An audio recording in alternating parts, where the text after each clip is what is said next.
Bonjour, bienvenue dans cette nouvelle Minute Santé.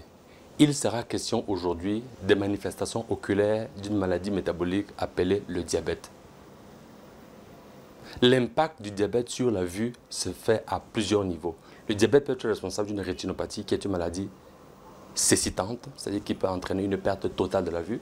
Le diabète peut être responsable de la cataracte, qui est une maladie elle aussi cécitante, avec une perte totale de la vue. Le diabète peut être une cause de glaucome. Il y a une association de glaucome et diabète qui est plus fréquente que dans la population générale. Et le cas de glaucome peut aussi être une maladie cécitante. C'est-à-dire en soi, le diabète est une maladie cécitante parce que ses répercussions sur la vue peuvent entraîner une perte totale de la vue.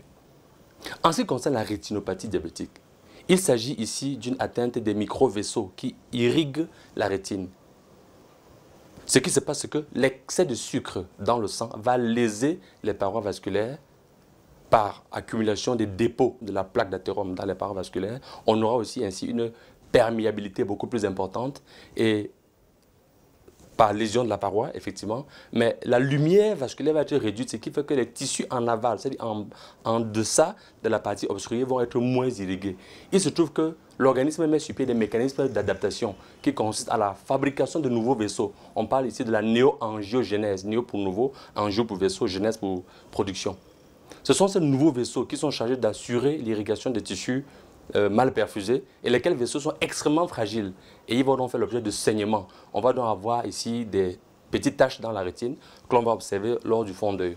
L'examen du fond d'œil chez un patient nouvellement diagnostiqué va permettre de déceler si déjà on a des lésions de type rétinopathie diabétique, lesquelles lésions vont commander un examen beaucoup plus rapproché au bout de 6 mois. Et s'il n'y a pas de lésion, on donne rendez-vous au patient au bout d'1 an dans son screening habituel. Alors, en effet, vous devez donc comprendre que la rétinopathie diabétique est une atteinte redoutable en cas de diabète qui est cécitante. Nous allons veiller à ce que le patient ne fasse pas son diabète et s'il en a fait un, que la glycémie soit équilibrée pour que les complications ne s'installent pas. Bien informé, vous savez développer des réflexes santé de qualité parce que votre santé est votre premier capital.